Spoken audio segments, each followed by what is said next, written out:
Time for a new Epstein report. We got disturbing new information that there's going to be a secret meeting, but not so secret anymore, at the White House or at J.D. Vance's personal residence as the vice president to have the administration, the White House, and the Department of Justice come together in one room, showing the complete lack of independence of the Department of Justice. Have you ever thought there still was independence? To talk about what to do about the Epstein case. So you got the politics of Donald Trump trying to save his own ass and trying to take the Trump administration out of the tailspin of his own making because of his involvement in his BFF, former BFF, and his other BFF, Ghislaine Maxwell, involved with child sex predator trafficking. And then Donald Trump covering it up. It's the crime and the cover up. And now you've got all illusions of independence between the White House and the Department of Justice gone because Pam Bondi's going to be in the room apparently tonight. Kash Patel is going to be in the room. Susie Wiles is chief of staff. I'm sure Todd Blanche will be there. And they haven't listed it, and CNN was doing some reporting about it, but they didn't also say some other people. I'd be shocked if Stephen Miller wasn't in the room. I'd be shocked if Dan Bongino, right-wing podcaster and the number 2 in the FBI, isn't in the room. And the fact that the president of the United States, first of all, needs something from a convicted child sex trafficker shows you how low he's sunk. When you got to get vouched for and have your credibility upheld and have a character reference from a convicted sex offender who's looking at 20 years, who's sitting in 20 years in prison, that's how low you have sunk. And the fact that and this is something that Biden and any Democratic president would never do and has never done, which is to bring the attorney general over to the White House or go to him or at another secret location and hold a meeting to discuss a criminal investigation and what to do about it. Never. In fact, Trump accused Biden of getting involved with his prosecution when he tried to get his case dismissed in D.C. Of course, that didn't work because it wasn't true. Here's the truth.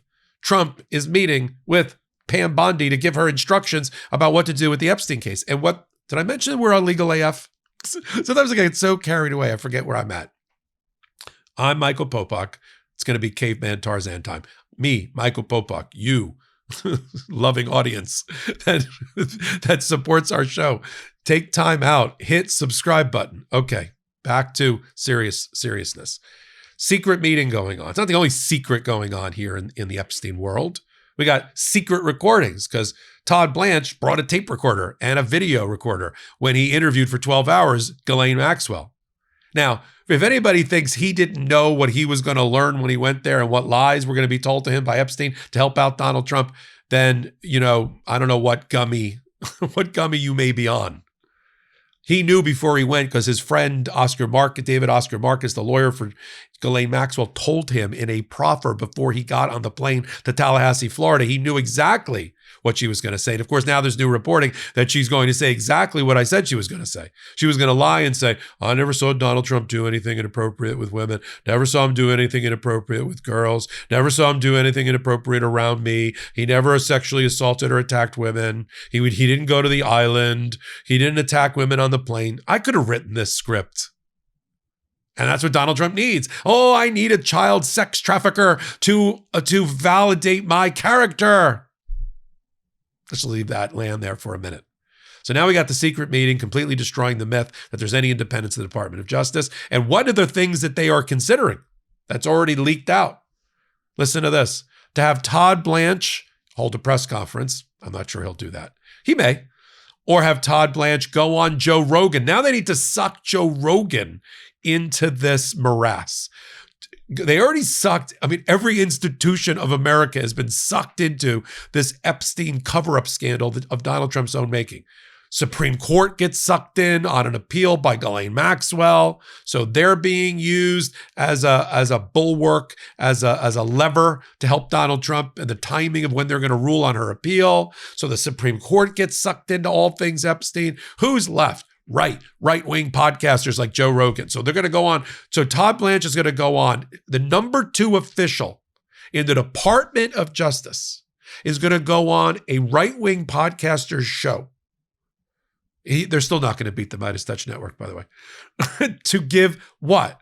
To give the big get to Joe Rogan to spin the case in favor of Donald Trump about what he obtained from these tapes. I told you that they were going to have tremendous confidence when they came out of that interview because they knew what she was going to say going into the interview. Why do you think the three major promises that were made to her, we've already seen two be kept? We know the three promises. We've seen them. The three gifts. 1, she got immunity, queen for the day. Convicted sex trafficker. Have I said that enough? 2, she got relocated to a low security camp. They live in bunks. There's very low walls you can hop over and leave. To be with other celebrity, Z-listers in Texas. No, in the history of the Bureau of Prisons, no child sex offender trafficker has ever gotten a better prison to go to. That was gift number 2. Gift number 3 is the pardon. So now they're getting together at J.D. Vance's brain trust in his house with Susie Wiles, the chief of staff, as I said, and the FBI and the Department of Justice, because this shows you in their minds how big of a crisis this is in the tailspin that the administration is in. The fact that they have to have this secret meeting. And J.D. Vance obviously been charged with figuring it out and fixing it. Fix it. But can you imagine Joe Rogan having, why don't they just let Dan Bongino leave the FBI because he's begging to get out of there? He doesn't, I'm sure he's not going to be in the room with Pam Bondi after all. He can't stand her. He was going to quit over how she's handling the Epstein files. Well, this is all not just shooting themselves in the foot. This is shooting themselves in the head, the way they've handled it.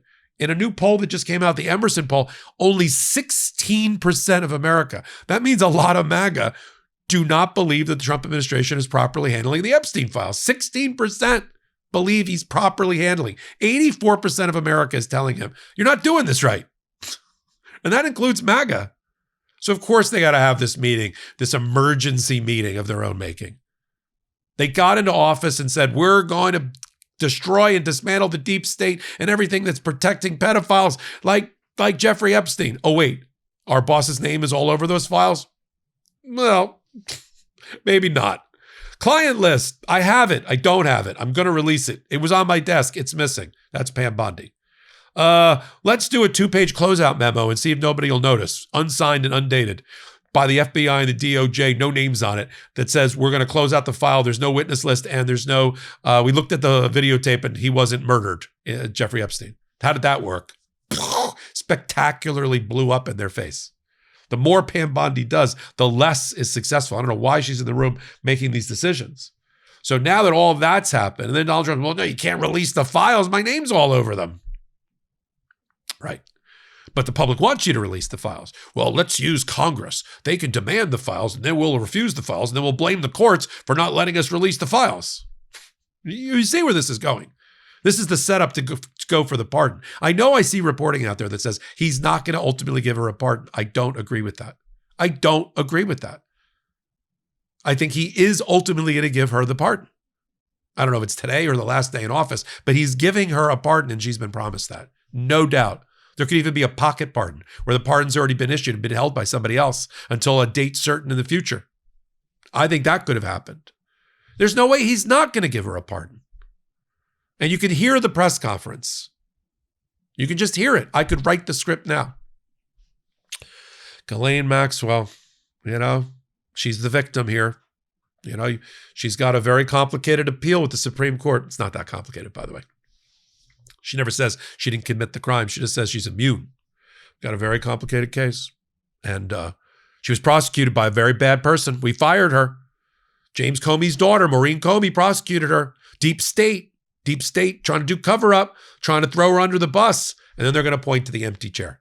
See, I'm a trial lawyer. I know all about the empty chair. The empty chair is if you have somebody that you can point to that is liable and responsible for the thing you've been charged with or the thing that you've been accused of, you point to the empty chair who's not in court and you dump on them. That's what we're watching. The empty chair dump on Epstein. He's dead. One way or the other, he's dead. So it's like, he did it. And then, well, what did you do? Well, no, but he did it. But weren't you involved with the molesting and the raping of girls and women, Ghislaine Maxwell? And that's the evidence that was presented in court. But he did it.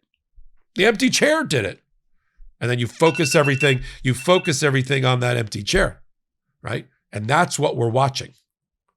The empty chair strategy being played out. So Tom Blanchard's probably going to do both, a press conference, and I've got videos, and we're never going to get the full unedited version. And if we do, it's only because she went out of her way to get out of jail because she has the keys in her pocket with Donald Trump to absolve him and create a new client list. Remember the client list we were looking for?